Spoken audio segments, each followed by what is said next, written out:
মহার্ঘ ভাতার দাবিতে রাজ্য সরকারি কর্মচারীদের যৌথ মঞ্চ শহীদ মিনারে ৩৬২ দিন ধরে অবস্থান চালাচ্ছে। সম্প্রতি তাদেরই একটি অংশ আমরণ অনশন শুরু করেছে।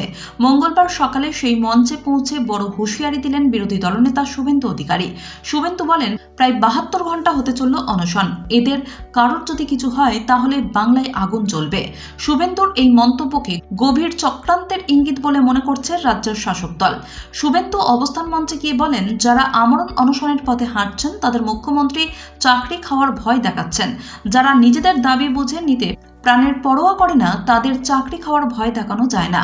বিরোধী দলনেতার বক্তব্য, অমিত শাহ এসে আমাদের দলকে বলে গিয়েছেন নিঃশর্তভাবে সরকারি কর্মচারীদের আন্দোলনের পাশে থাকতে হবে, আমরা সেই মতোই পাশে আছি, আপনারা নবান্ন অভিযান ডাকুন, আমি থাকব। এখানেই থামেননি শুভেন্দু। অনশনরতদের কিছু হয়ে গেলে রাজ্যে আগুন জ্বলবে বলে ওই মঞ্চ থেকেই হুঁশিয়ারি দেন তিনি। শুভেন্দুর বক্তব্যের প্রতিক্রিয়ায় তৃণমূল মুখপাত্র কুণাল ঘোষ বলেন, সরকারি কর্মচারীরা সম্পূর্ণ অযৌক্তিক দাবিতে আন্দোলন চালিয়ে যাচ্ছেন। তাদের ওই মঞ্চ বিরোধীদের রাজনীতি করার মঞ্চে পরিণত হয়েছে।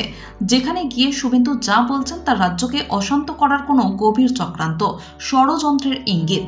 কুণালের আরও বক্তব্য, পুরনো ভিডিও সামনে এনে রাজ্যে অশান্তি করার চেষ্টা করছিল কিন্তু পারেনি, এখন নতুন চক্রান্ত হচ্ছে। কুণালের কথায়, রাজ্য সরকার কেন্দ্রের থেকে বকেয়া পাচ্ছে না, কিন্তু তা নিয়ে রাজ্য সরকারি কর্মচারীদের মুখে কোনো কথা নেই।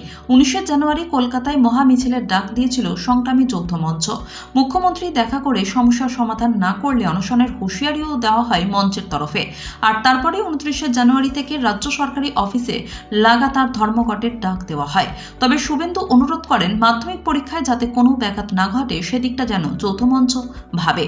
গত ডিসেম্বরে রাজ্য সরকারি কর্মচারীদের জন্য আরও 4% ডিএ ঘোষণা করেন মুখ্যমন্ত্রী মমতা বন্দ্যোপাধ্যায়।